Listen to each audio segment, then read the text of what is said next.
বদরের ময়দানে এই পাশে কোরাইশ, এই পাশে মুসলমানেরা। বিশ্বনবী জালামাই ভাষণ দিলেন, বললেন কুমু ইলা জান্নাতিন আরদুহাস সামাওয়াতি ওয়াল আরদ উইদ্দাত লিল মুত্তাকিন।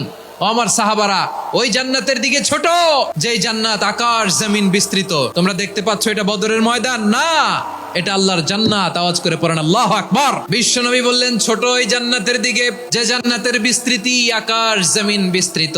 বিশ্বনবীর এই কথা শোনার পরে এক আনসারী সাহাবী সাইয়েদনা উমাইর ইবনুল হুমাম রাদিয়াল্লাহু তাআলা আনহু খেজুর খাচ্ছিলেন। তিনি বিশ্বনবীর দিকে তাকিয়ে কথা শুনছেন আর খেজুর খাচ্ছেন। যখন বিশ্বনবী বললেন জান্নাতের দিকে ছোট, যে জান্নাত আকাশ জমিন বিস্তৃত, বিশ্বনবীর কথা শোনা মাত্র সাইয়েদনা উমাইর ইবনুল হুমাম বললেন বাহ বাহ।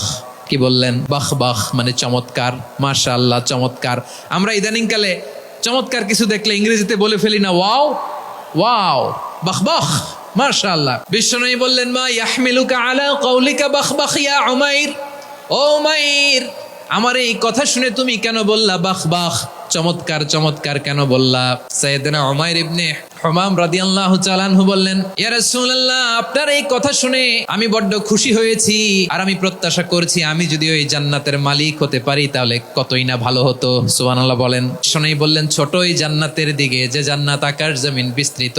আপনার এই চমৎকার মুখনিসৃত কথা শুনে আমার হৃদয়ের মধ্যে জান্নাতি হওয়ার বাসনা জেগে উঠলো, এজন্য বলেছি বাহ বাহ, আমি যদি ওই জান্নাতে যেতে পারতাম কতই না ভালো হতো। উমাইরের কথা শুনে বিশ্বনবী বললেন, ঠিক আছে উমাইর, জান্নাতে ঢোকার জন্য, এই জান্নাতের অধিবাসী হওয়ার জন্য যেহেতু তোমার এত আকাঙ্ক্ষা, আমি বলে দিলাম আনতা মিন আহলিহা, তুমি আল্লাহর ওই জান্নাতের অধিবাসী হবা।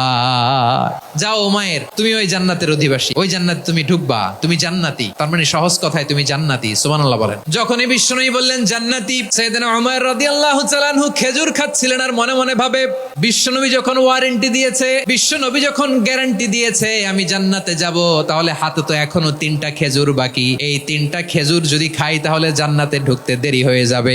সুবহানাল্লাহ পড়েন। হাতে কয়টা খেজুর? 3টা খেজুর। বিশ্বনবী বললেন উমাইর আনতা মিন আহলিহা, তুমি ওই জান্নাতের অধিবাসী, তুমি জান্নাতি। উমাইর চিন্তা করলেন আমি জান্নাতি, নবীর মুখ দিয়ে যখন বেরোইছে ওই জান্নাতে তো আমার ঢুকতেই হবে, কিন্তু হাতে 3টা খেজুর খেয়ে যদি তাদের ময়দানে যাই তাহলে জান্নাতে যেতে তো দেরি হয়ে যাবে। এই চিন্তা আসা মাত্রই খেজুর 3টাকে তিনি ছুঁড়ে মারলেন, তলোয়ার বের করে আল্লাহু আকবার বলে বদরের ময়দানে ঝাঁপিয়ে পড়লেন। আল্লাহর করে এক পর্যায়ে শাহাদাতের সুধা পেয়ে নিজেও জান্নাতি হয়ে গেলেন। পড়েন সুবহানাল্লাহ।